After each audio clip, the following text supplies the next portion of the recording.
Hello, my name is Corey Barlog, director of God of War, and if you have not played God of War, spoilers abound. Go away. Come back after you finish playing, and then I'll give you a little insight on how we made the game. Alright, so here we are at the start of God of War.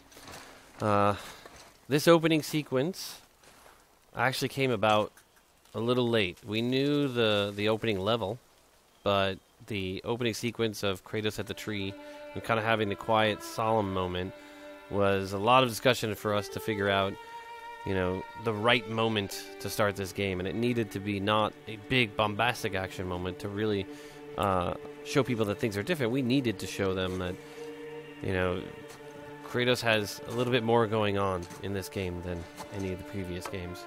It was important that you actually use the button to chop the tree down. Another thing, you know, spoilers, the chopping of this tree down is Kratos' wife Faye. She had selected these trees, and these trees are very specific in the stave, the magical stave that is protecting their forest. She knew cutting this tree down would make them exposed to the entire Norse pantheon, to everyone on the outer world, and that was her way of saying that, you know, Kratos sometimes likes to procrastinate, and given the opportunity, he's going to just stall as much as possible. And he's unaware of this, which is why he even tells his son, you know, you're not ready. This moment, like, this is really cool. I really wanted more of these kinds of moments throughout the game. The theme of the wounds that will not heal.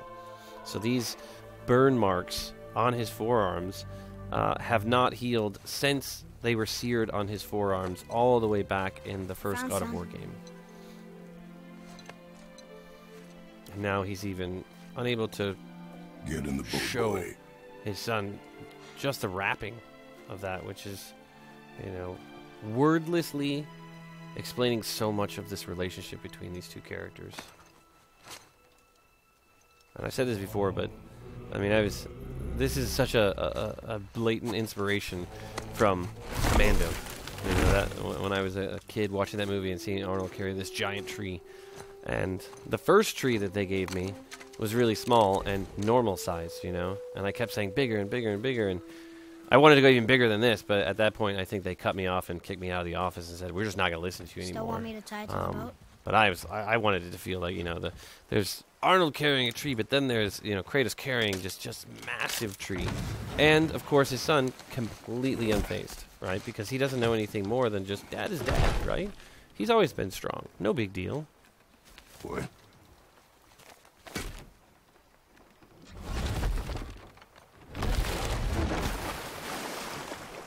I like the slowness of all of this, just kind of That is enough. doing very everyday things, chopping a tree down, lashing it to a boat, you know, going down the river, but still giving you those sort of quiet, softer moments that help build towards what this eventually will become. What? Did something change? The forest feels different now. Everything is different, boy. And this line, To dwell on it. Yes, sir. so much weight behind this line. This is like that line at the beginning of Iron Man 2 when Don Cheadle is War Machine, and he pretty much just said, what are you doing here? I'm here to deal with it. Let's move on. That line is all about that sense that everything has changed. It's a communication to Atreus as much as it is to the audience. Everything's different. Try not to dwell on it. Take in the experience. Roll with us on this ride. Danielle Bisutti. Oh, so brilliant as the Witch in the Woods, or Freya. Spoilers. And here, very important that this is the moment of quiet. There is no music. It is the sounds of their feet crunching against the leaves as they walk up in silence, right? This is, neither of them really knows how to relate to each other. This is the slightly uncomfortable silent moments as you're slowly beginning to understand that something else is going on. And if you've never played before, you still are wondering, like, okay, so what is happening? If you've not experienced any spoilers from the internet, it is a surprise when you first see Atreus walk through the door and see what really is going on.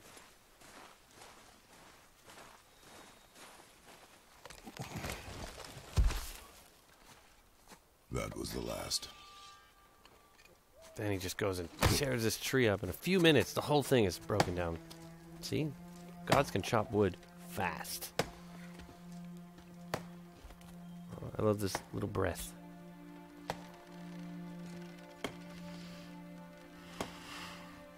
Just stealing himself before he walks in.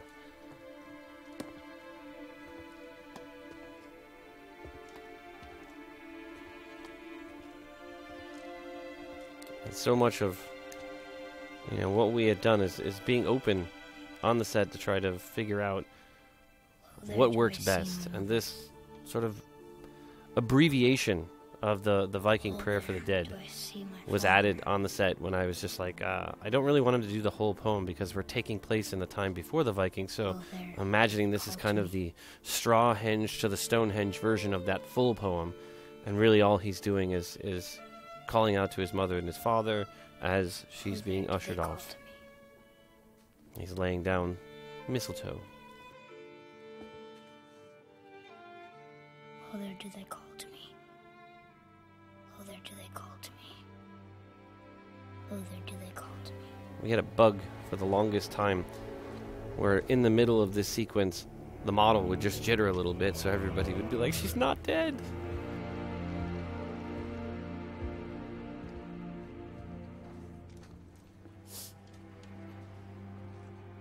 She's ready. And this part coming up is so beautiful. Ivor's music is just astounding. I mean, Bear did an amazing job on this score.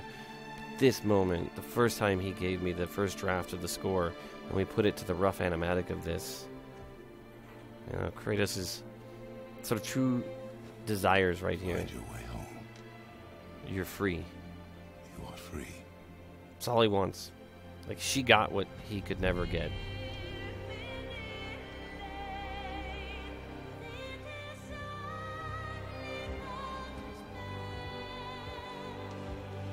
It's interesting because we didn't do a lot of modifications on this. Once we had done our pre-visualization of this scene, it ended up being almost exactly as we first realized it. The only changes were getting the camera to work really well over the fires. That was the big trick. Like, orchestrating all the complex camera moves with these big objects all over the set was definitely one of our biggest challenges. And then also not feeling like you're getting dizzy from moving the camera back and forth and back and forth. The initial previs we did was a lot longer, and we kind of, before we got on the set, started cutting it down. It was definitely a part of me that felt like maybe this was a little too fast, but I think it ended up working overall for the pacing. But I really wanted the fires to burn for a little bit longer, the knife could heat up, and then he grabs it, but I think it still works. I love this. I'm sorry. I'm sorry. He apologizes for getting burned. And then there's just Squeeze. simple, put the snow in his hand. And a piece of Kratos. This knife. At the beginning of this journey, a piece of his father, Hers. a piece of the memories, the wounds that never heal are on his hand. He's carrying that throughout. And a piece of his father and a piece of his mother. Что делать? She knew. Shall we? Now? Oh, I love his reaction there.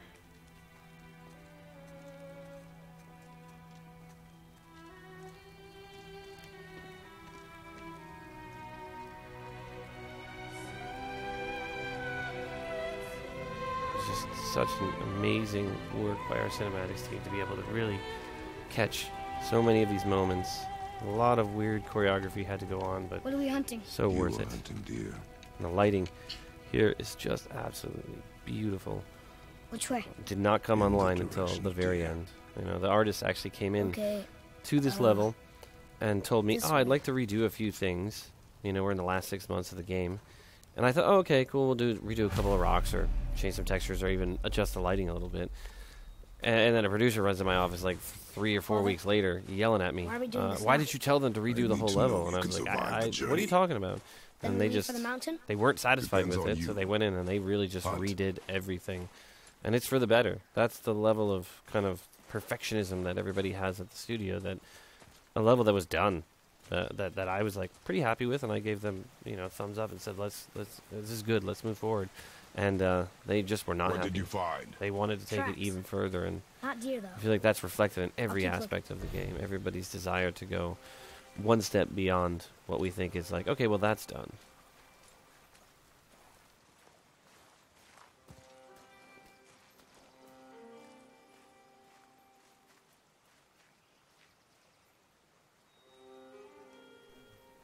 All right. Well, that is the opening of God of War. And very happy to be able to give you a little bit of insight on what it was to develop this game. For the players.